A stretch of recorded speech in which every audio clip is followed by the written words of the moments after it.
So now we're going to remember the formula of differentiation. Alright, so one by one I'm not gonna explain you, I already explained you. So one by one I'm gonna tell you the formula for differentiation.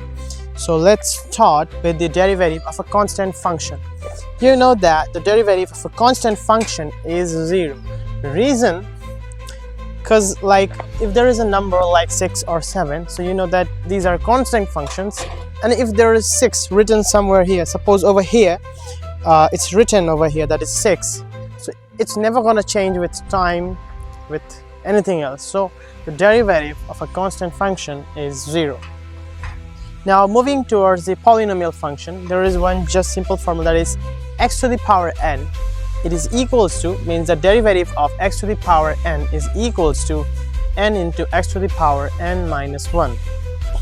Now we have a very nice function, that is e to the power x, exponential function, and it's a very nice function.